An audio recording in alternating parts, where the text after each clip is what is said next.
kiriro na kigiriko kire gikunekete bamiri ya cibũ wa itũũra rĩa Chepuyuk Geoffrey Kipsang thutha wa gũkorwo mwĩrĩ wake ũthikĩtwo mũgũnda-inĩ ũmwe gĩcigo-inĩ kĩu makiuga makoretwo makiethana nake kwa ihinda rĩa kiumia kĩmwe matekũmuona. Nikaambia unajua nini, shamba yako ndiye imepatikana na chief.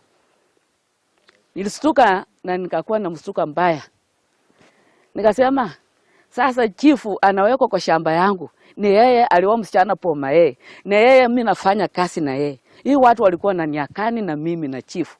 Ni kwa sababu tunafanya kazi kwa ofisi moja. Mutumia wake ogete akiuma muciĩ atigire amwĩra athi kurora aruti mawĩra mũgũnda-inĩ wao na thutha-inĩ ũcio athi wabici-inĩ no ĩndĩ ndaigana gũcoka. Alikuwa ameniambia anaenda kuona watu ya ndume wenye walitaka kutulimia shamba.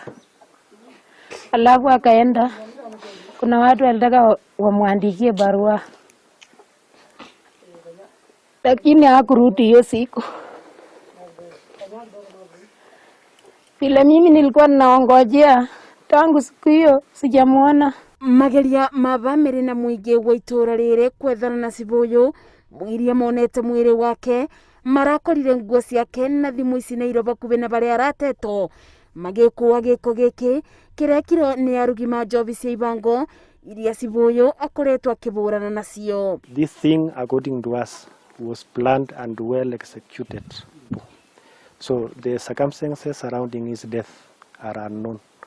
Na tunaomba sana vitengo vyote vya serikali wahakikisha ya kwamba wanashughulikia jambo hilo so that all the perpetrators are brought to book.